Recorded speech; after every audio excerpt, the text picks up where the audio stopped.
In this workbook, we have a simple pivot table on sheet 1. And if you want, you can take a peek here down in the Data tab, so you can see the underlying data there. But let's go back here to sheet 1. First thing we want to do in editing the pivot table is let's change this sheet name to something useful. Instead of sheet 1, you could double-click it, maybe call it pivot table or call it summary, something a little bit more useful and understandable. Now let's go and do some filtering. And you see up here we have these little down arrows for our column and row labels and report filters. Let's start by filtering the months. Click this down arrow, and right now you can see we have all 3 months showing, but maybe we just want to see January. Perhaps it's the beginning of the year and we want to see how sales are going just for this month, or perhaps data are not complete for the other months, and click OK. And now you can see we're filtered just by January. Maybe we want to see 2 months, so click that filter again. Down here, select multiple items, and now you can put checks in those 2 months, and then click OK. And now we see we're sorted by multiple items. Maybe we want to filter by region. Perhaps we get a request from department managers or sales managers for specific data. So click that down arrow, and over here where it says select all, just click that so we deselect all the regions. Maybe we only want to see the central and northeast regions. Perhaps we have a sales special going on in those 2 regions, so we want to look at those. And click OK, and now we have just those 2 regions selected. Maybe the sales special that's going on is only going to be for the 1 liter and 2 liter size. So click this down arrow, again, deselect that, select all, and we'll check just 1 liter and 2 liter size. Click OK. By the way, if this 1 liter kind of annoys you there, that's aligned to the left, you can simply click it, and in the Home tab, just click the right align to format it a little nicer. Now that we have it filtered, perhaps we want the underlying data for just these numbers that we have. So double-click any of them, and you notice that Excel creates a brand new worksheet down here with just the underlying data for that particular cell that we double-clicked.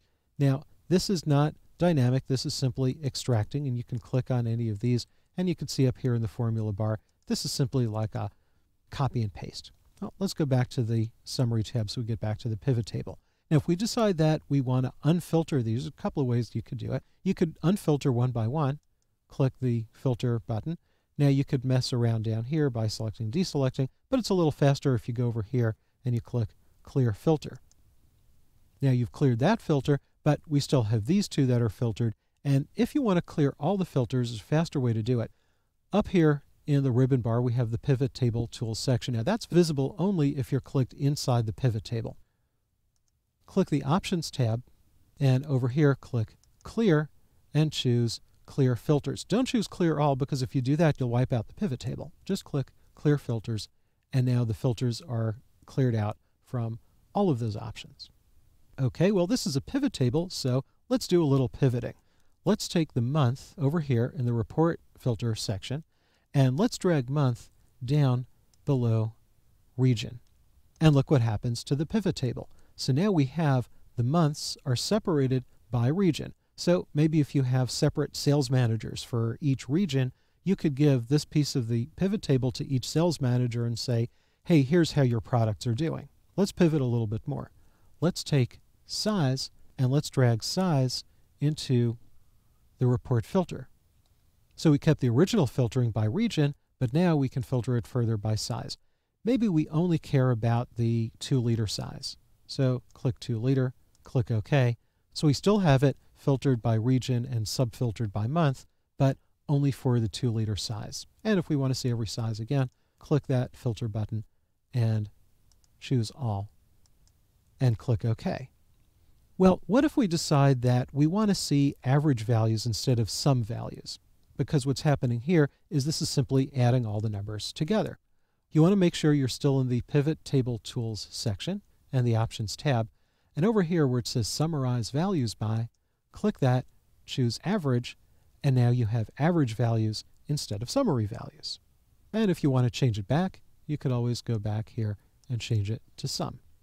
There's some interactive filtering that we can do. And again, in the Options tab, click Insert Slicer and choose Insert Slicer from the flyout.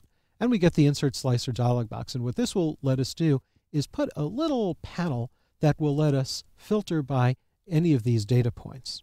So let's choose month and region and click OK. And we can separate these slicers here just to make it a little easier to deal with. Before we do anything, let's make them look nice.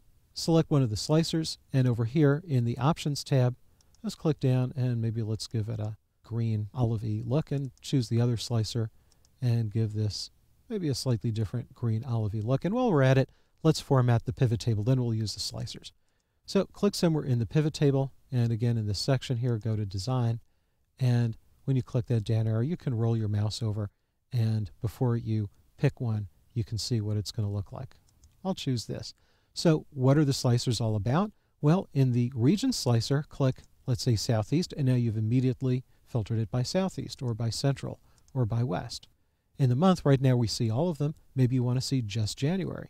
Well, we can choose multiple values. For example, if we want to see January and March but not February, make sure January is selected, or select it if you need to, and hold down the Control key on your keyboard and Control-click March. And now we have January and March.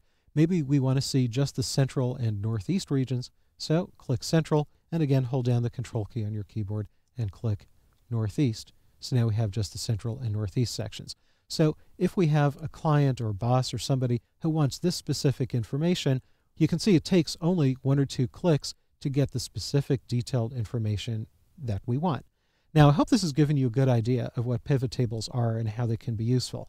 And there are a lot more ways that you can modify them. We just don't have time to go into really tremendous detail in this course.